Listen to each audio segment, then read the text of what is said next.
Good afternoon. Harvard class of 2018, hello. Thank you so much for asking me to be here today. It meant a lot to me to know that you, the students, select the class day speaker. Thank you.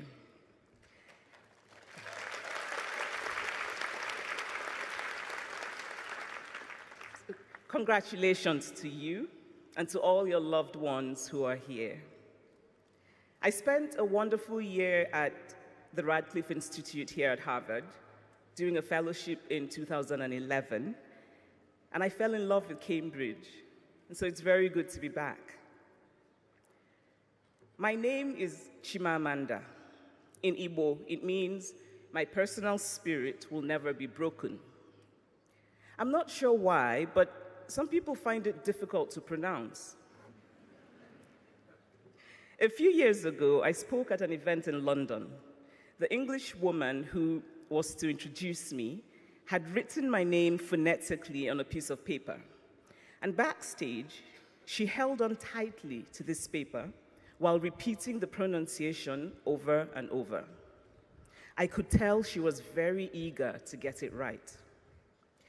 And then she went out to the stage and gave a lovely introduction and ended with the words, "Ladies and gentlemen, please welcome Chimichanga."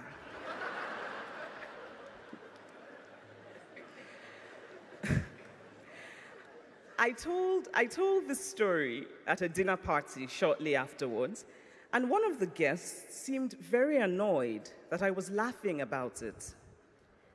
"That was so insulting," he said. "That English woman could have tried harder." But the truth is, she did try very hard. In fact, she ended up calling me a fried burrito because she had tried very hard and then ended up with an utterly human mistake that was the result of anxiety. So the point of this story is not to say that you can call me chimichanga. Don't even think about it. The point is that intent matters, that context matters. Somebody might very well call me chimichanga out of a malicious desire to mock my name, and that I would certainly not laugh about. But there is a difference between malice and a mistake. We now live in a culture of calling out, a culture of outrage. And you should call people out. You should be outraged. But always remember context and never disregard intent. If I were asked the title of my address to you today, I would say, above all else, do not lie. Or, don't lie too often. Which is really to say, tell the truth. But lying, the word, the idea, the act, has such political potency in America today that it somehow feels more apt. Above all else, do not lie. I grew up in Nigeria through military dictatorships and through incipient democracies. And America always felt aspirational. When yet another absurd thing happened politically, we would say, this can never happen in America. But today, the political discourse in America includes questions that are straight from the land of the absurd. Questions such as, should we call a lie a lie? When is a lie a lie? And so, class of 2018, at no time has it felt as urgent as now that we must protect and value the truth. Before I tell you about not lying, I must first admit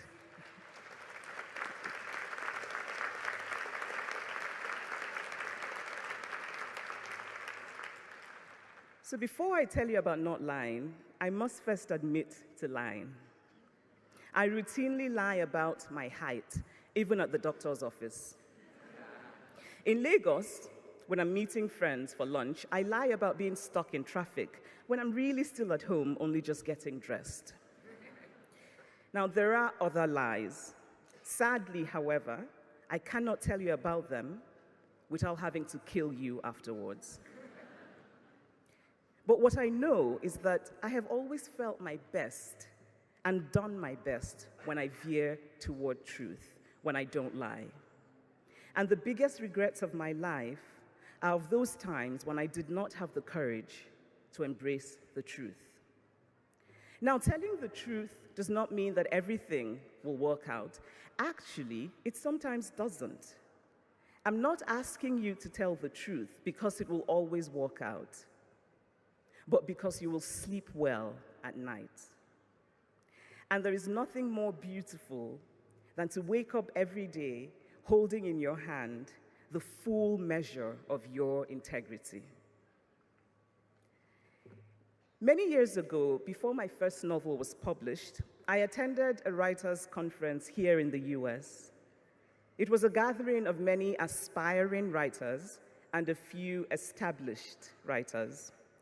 Now, the former, the aspiring writers, sucking up to the latter, the established writers, was a revered ritual of the conference. And so, during one of the breaks, I walked up to a man, an established writer, whose name I knew well, but whose work I had not read. I shook his hand and told him what a fan I was. "I love your work," I said. His wife was sitting next to him. "So, which of his books have you read?" she asked, and I froze. "Which have you read?" she asked again. Everyone at the table was quiet, watching, waiting. I smiled a mad smile, and I mumbled, the one about the man discovering himself," which of course was complete bullshit. But I thought it might be convincing since that kind of describes half of all the novels written by men. And then I fled. But before I fled, I heard the writer say to his wife, "Honey, you shouldn't have done that." But the truth is that I shouldn't have done that. To read a novel is to give honor to art. Why lie about giving honor to something to which you have not? I was, of course, absolutely mortified that day, but I have come to respect what that writer's wife had: a fantastic bullshit detector. And now that I have the good fortune of being an established writer, one who does not like to miss an opportunity to wallow in praise, by the way, I can sense when a person is saying empty words, and it feels much worse than if they had said nothing at all. So have a good bullshit detector. If you don't have it now, work on it. But having that detector means that you must also use it on yourself. And sometimes the hardest truths are those we have to tell ourselves. When I first started sending out my early writing to agents and publishers and started getting rejections, I convinced myself that my work had simply not found the right home. Which might have been true, but there was another truth that took me much longer to consider: that the manuscript was not very good.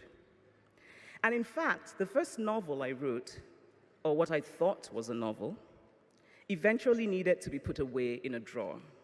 And I'm so grateful that it was never published. It is hard to tell ourselves the truth about our failures, our fragilities, our uncertainties. It is hard to tell ourselves that maybe we haven't done the best that we can. It is hard to tell ourselves the truth of our emotions, that maybe what we feel is hurt rather than anger, that maybe it is time to close the chapter of a relationship and walk away. And yet when we do, we are the better off for it. I understand that the Harvard College mission calls on you to be citizen leaders. I don't even know what citizen leader means. It sort of sounds like a Harvard graduate saying, I went to college in Boston. Which, by the way, has to be the most immodest form of modesty. Please, class of 2018, when you're asked where you went to college, just say Harvard.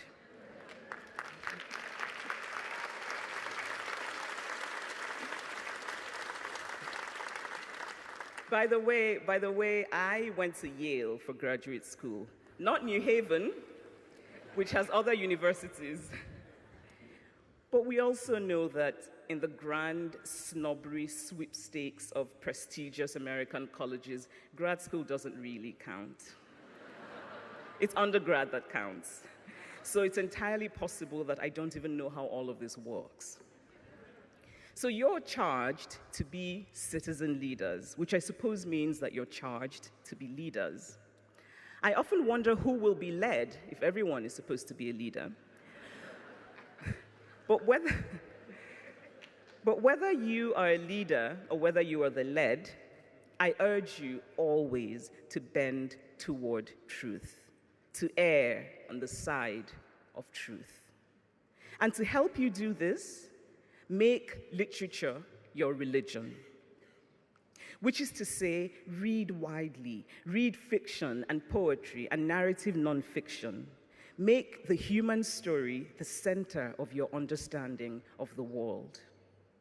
Think of people as people, not as abstractions who have to conform to bloodless logic, but as people, fragile, imperfect, with prides that can be wounded and hearts that can be touched. Literature is my religion. I have learned from literature that we humans are flawed. All of us are flawed. But even while flawed, we are capable of enduring goodness. We do not need first to be perfect before we can do what is right and just. And you, Harvard class of 2018, are not unfamiliar with speaking the truth. When you stood alongside dining hall workers during the strike, when you protested the end of DACA, when you supported the Black Lives Matter movement, you were speaking the truth about the dignity that every single human being deserves. I applaud you. I urge you to continue.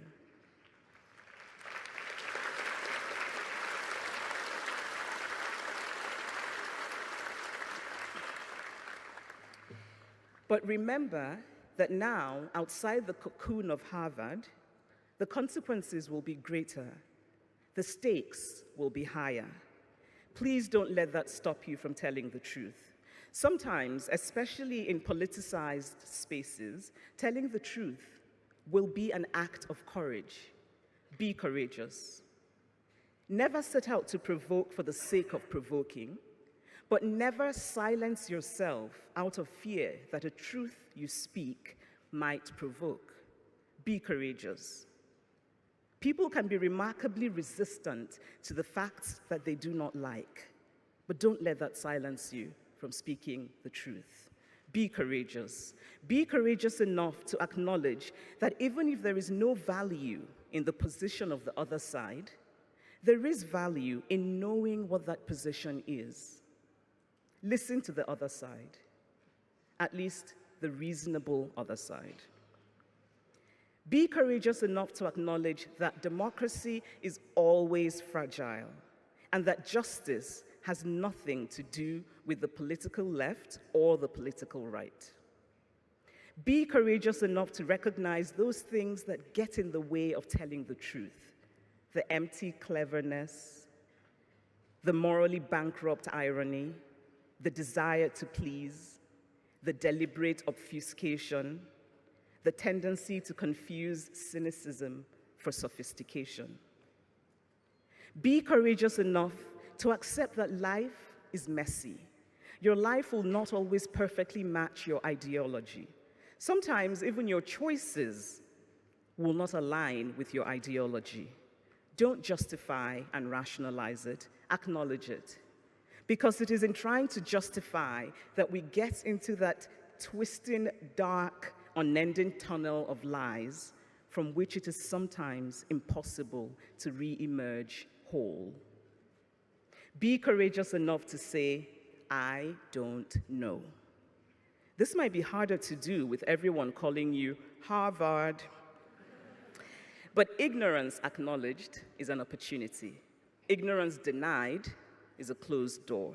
And it takes courage to admit to the truth of what you do not know. Some people think that Harvard is the best school in the world. Personally, I'm not so sure. I need to know what my people at Yale think about that. But I do know that for many people all over the world, Harvard has become much more than just a school. Harvard is a metaphor for untouchable intellectual achievement. And now that you are Harvard graduates, well, actually, almost Harvard graduates, you don't actually have your degrees. You wouldn't get them until tomorrow. And I suppose there is still time for the Harvard administration folks to change their minds about giving it to you. But assuming they don't change their minds and you do get your degrees tomorrow and become Harvard graduates, the world will make assumptions about you. Many of them will be to your benefit, such as the assumption of competence and intelligence. Employers will pay attention to your resume when they see Harvard on it. But there will be other assumptions. People who don't know anything about you except that you went to Harvard will assume that you feel superior, that you think you're all that. They will roll their eyes when you make a normal human mistake. You might hear at some point in your life, in a tone that cannot be described as nice, "There goes Harvard." Now, full disclosure, a friend once told me that the only thing he learned at Harvard was to behave like a person who went to Harvard. And I have often repeated that story quite gleefully. So you will inspire resentment, and hopefully that will help you keep in mind the humanity of everyone, including the privileged. But these assumptions that people will make about you are minuscule compared to the enormous privilege that comes with a Harvard degree. You now have a certain kind of access, a certain kind of power. And I know it is terribly cliched to say that you must now use this power to change the world. But really, you must now use this power to change the world.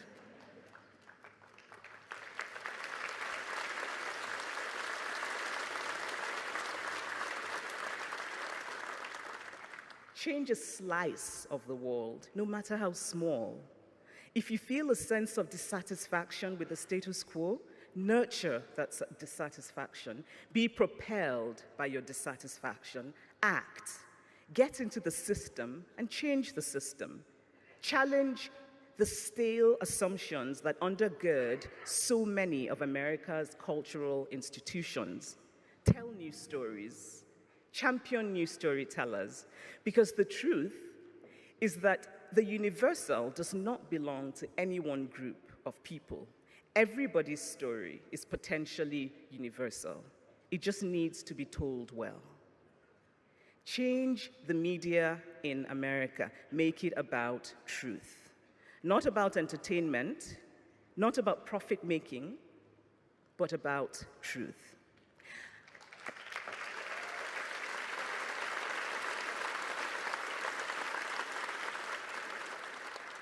And while you're doing it, be astute about when you need balance and when you don't.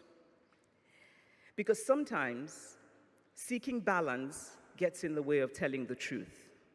If you're reporting about the sun rising in the east, you do not need to hear the other side, because there is no real other side.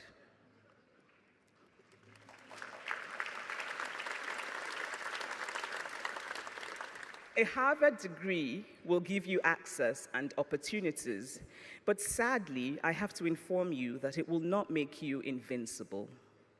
You still have that fragile human core at the center of all of us. There will be times when you're petrified of failing, when fear of failure holds you back. In those moments, here is the truth that is easy to forget. You don't actually know that you will fail. I was lucky to be given a great gift by the universe, knowing from childhood what I loved most. I was lucky to have wonderful, supportive parents who encouraged me, and my parents are here today.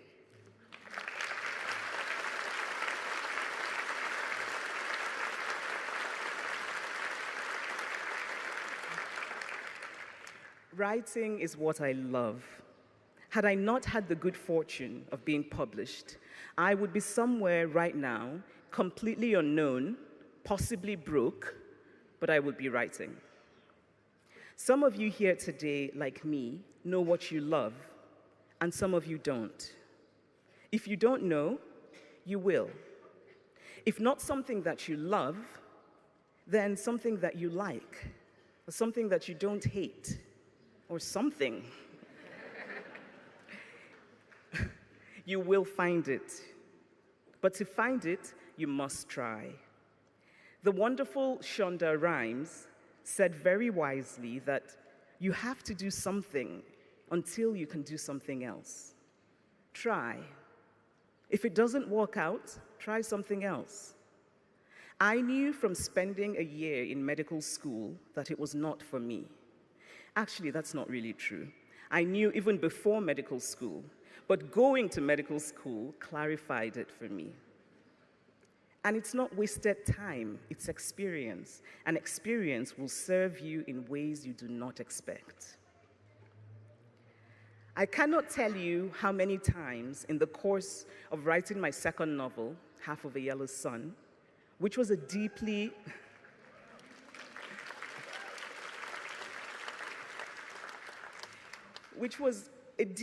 emotional book for me. I felt choked with uncertainty. I would climb into bed and eat chocolate.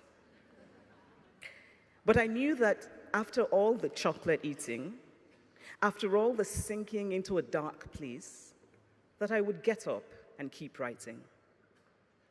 I cannot tell you how often I would sit down to write, and instead I would find myself going online to look at shoes and to put different shoes in various online carts, and then remove some and put some back and order some and then not order some.